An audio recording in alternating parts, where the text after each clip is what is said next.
plaisait à constater avec l'ensemble des éminents participants que nous avons, constater ensemble que les TIC se sont imposés aujourd'hui comme un puissant vecteur de transformation de l'économie et de la société, et que notre société actuelle est fortement impactée par les données numériques, les systèmes d'information qui permettent de traiter et de valoriser ces données, et également les réseaux et systèmes de communication donc, qui permettent de stocker et diffuser ces données.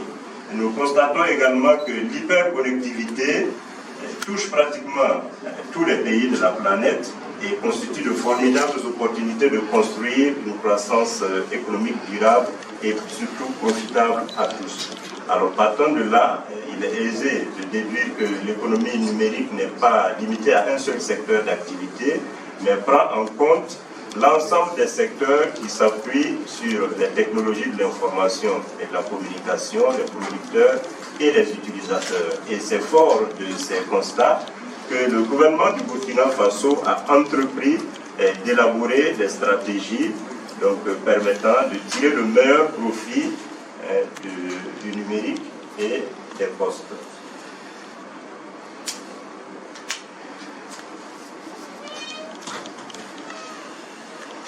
Alors, ces stratégies s'appuient sur des référentiels aussi bien au niveau national qu'international. Nous pouvons citer juste à titre illustratif l'agenda 2030 des Nations Unies, plus connu sous le nom des objectifs de développement durable. Nous pouvons citer la vision du sommet mondial de la société de l'information pour l'après 2015. Nous pouvons citer également l'agenda 2063 de l'Union africaine et un certain nombre de conventions et accords internationaux et aussi régionaux et sous-régionaux. Et au niveau national, nous pouvons citer l'étude nationale prospective Burkina 2025 et le programme présidentiel, le plan national de développement économique et social. Et je voudrais faire un focus sur ces deux référentiels particulièrement qui conduisent donc les politiques de développement de notre pays aujourd'hui.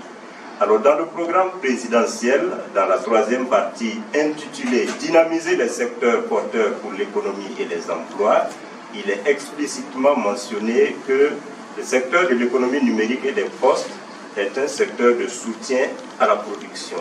Et partant de là, le président du FASO a eu pour ambition d'intégrer les TIC dans tous les secteurs de développement pour renforcer leur performance et leur rendement. Et à partir de là, il a pris 4 engagements majeurs qui incombent à notre département et qui sont donc de promouvoir l'accès à l'Internet haut débit sur l'ensemble du territoire. Et deuxièmement, lancer l'identification unique et numérique des personnes et des entreprises. Et troisièmement, développer le tout numérique dans l'administration publique.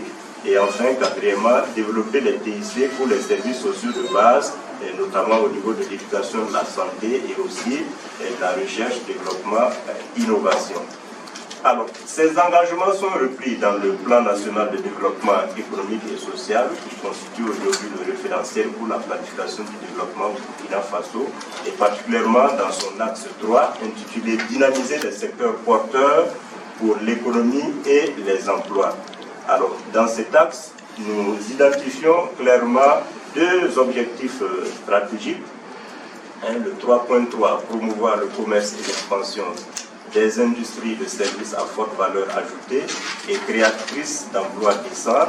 Et l'objectif stratégique 3.4, développer des infrastructures de qualité et résilientes pour favoriser la transformation structurelle de l'économie. Alors, ces 2 objectifs stratégiques s'adressent particulièrement à notre département. Et c'est donc s'appuyant sur tous ces référentiels qu'il a plu au gouvernement, donc d'instruire notre département, d'élaborer les stratégies avec une vision déclinée donc, sous 2 angles. D'abord, sous l'angle du numérique, la vision est qu'à l'horizon 2027, notre pays, le Burkina Faso, dispose d'une économie numérique compétitive qui impacte positivement et de façon inclusive son développement. Et vu sous l'angle des postes, à l'horizon 2023, on voudrait que le Burkina Faso dispose d'un sous-secteur postal compétitif qui contribue de façon durable et inclusive à son développement économique et social. Alors, à partir de cette vision, des orientations stratégiques ont été déclinées. Alors, sur le volet économie numérique, nous distinguons essentiellement deux orientations stratégiques majeures. La première, c'est le développement de l'infrastructure et la généralisation de l'utilisation du numérique.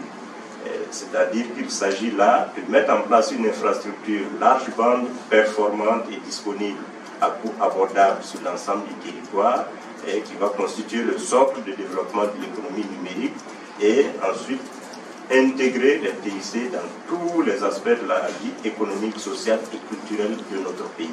Et la deuxième orientation stratégique dans le volet économie numérique, c'est la promotion de la bonne gouvernance dans le domaine de l'économie numérique. Il s'agit là d'agir sur le cadre juridique de la société de l'information et de renforcer l'environnement de confiance, de travailler à migrer vers une administration électronique qui va impacter et avoir un effet d'emprunt sur les autres acteurs de l'économie et de la population. Et enfin, donc, développer le capital humain pour disposer d'une expertise numérique au niveau national. Alors, ces orientations stratégiques sont reprises sous forme d'objectifs stratégiques, donc au nombre de 7. Je voudrais juste évoquer les deux dernières qui me paraissent particulièrement importantes. Il s'agit d'intégrer le numérique dans le système éducatif, ça c'est vraiment essentiel pour l'avenir. Et le dernier objectif stratégique qui est de développer une économie numérique équitable et inclusive. C'est-à-dire que là, on ne voudrait laisser personne sur le bord de la route. Alors, au niveau du volet postal, nous avons 3 orientations stratégiques. Donc, la première porte sur le renforcement du management stratégique, la deuxième, le renforcement des services postaux, et la troisième, la contribution à l'inclusion financière. Alors, partons donc de ces orientations stratégiques reprises dans les objectifs stratégiques. Donc, nous avons élaboré des programmes. Et ces programmes sont censés adresser les difficultés ou les insuffisances qui ont été relevées lors de la phase d'étude diagnostique. Alors, nous avons donc 6 programmes qui ont été élaborés.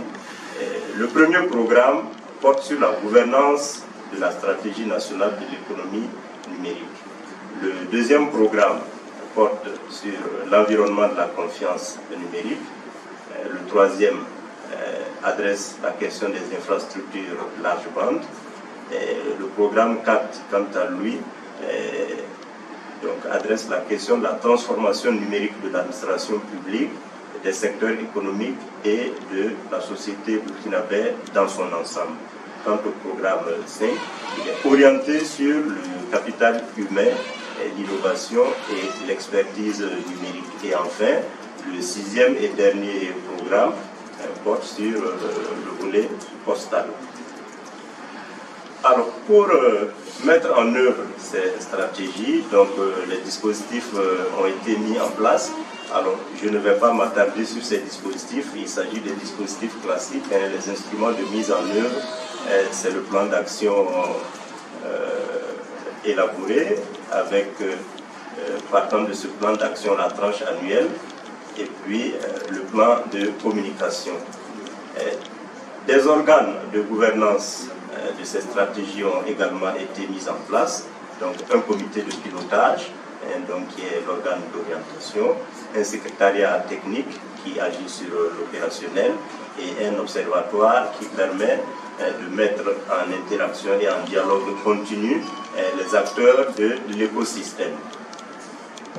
Alors, pour le suivi-évaluation, Donc des instances et procédures donc, ont été mises en place. Là aussi c'est un peu du classique, hein. Donc c'est la revue annuelle comme qui est à mi-parcours, parce qu'on appelle habituellement la revue à mi-parcours, et bien sûr à la fin du parcours, on fera une revue finale pour mesurer un peu les avancées qui ont été réalisées.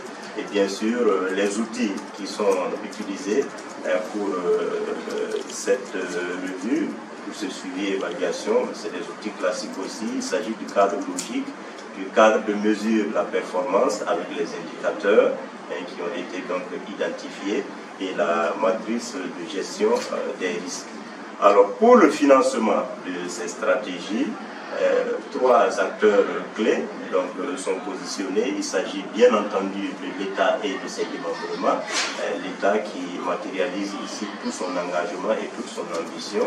Mais l'État est appuyé également par les partenaires techniques et financiers qui l'accompagnent sur les chantiers de développement. Et enfin le secteur privé qui a toute sa place et que nous appelons toujours donc, à occuper réellement cette place parce que le privé c'est celui qui est pourvoyeur d'opportunités, pourvoyeur d'emplois, créateur de richesses. Alors, partant donc des stratégies, des plans d'action ont été élaborés. Alors, le tableau qui est affiché donne juste une idée des coûts par programme et sur la première tranche triennale pour chacun des programmes. Nous voyons qu'au total, ces stratégies vont chercher pratiquement dans les 400 milliards de francs CFA. Alors, pour le programme 6, le volet postal notamment, une petite stratification a permis de voir que l'État est prêt à s'engager pratiquement à 45% et le reste, bien sûr, est, disons, laissé au bon soin donc des partenaires et du secteur privé donc, qui voudraient bien accompagner l'État sur ces chantiers. Alors, Madame le ministre du Développement de l'économie numérique, permettez-moi d'aller un peu au-delà du périmètre qui portait sur la vie